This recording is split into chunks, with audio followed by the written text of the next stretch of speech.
Well, I spent a lot of time in libraries as a child. I had a wonderful public library in the small town that I grew up in, and so I was often there. Once I read through all the books in my house, I was at the library, and I just loved being around books and around people who loved books. I also worked in a library as a college student. I loved reshelving the books because it always took me to a new section of the library, a place that I might not have otherwise gone.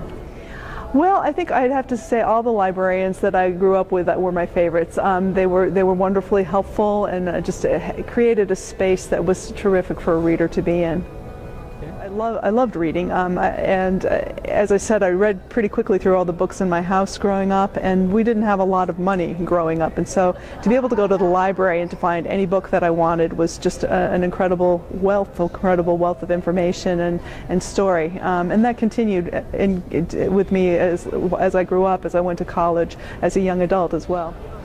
Oh, I go to the library all the time. It's one of my favorite places in Lexington. It's a beautiful library to begin with. They have a philanthropist gave a Foucault pendulum there, so you can go down and see that as kind of the centerpiece of the library.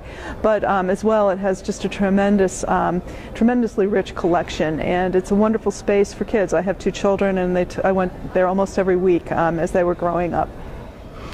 Well, I think they shouldn't be cut. I mean, I think it's a place where we should never cut, because the library offers a place for people to come who have cuts in other places in their lives. And also, I think in addition to being a resource for people, a wonderful wealth of information and books for people to have access to, they're also terrific community gathering spaces. I mean, I find that there are readings at my library, there are classes, and I think that we should support libraries rather than cut them.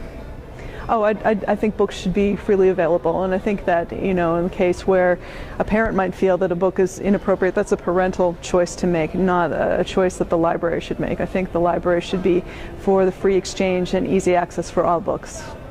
Oh, I think school libraries are essential. I mean, I talked about the public library, but as we're speaking, I'm remembering all the wonderful books that I read in my school libraries, and books I was introduced to by the librarians there, who knew what was out and knew what might appeal to me. And again, I find that also with raising my children, that I go to the librarians in the school to find out what's new, what's just come out, what my daughters might really love. Well, I've just finished this novel, The Lake of Dreams, and that's newly out in paperback, and I'm starting to think about the next book, but I can't talk about it because it's too new.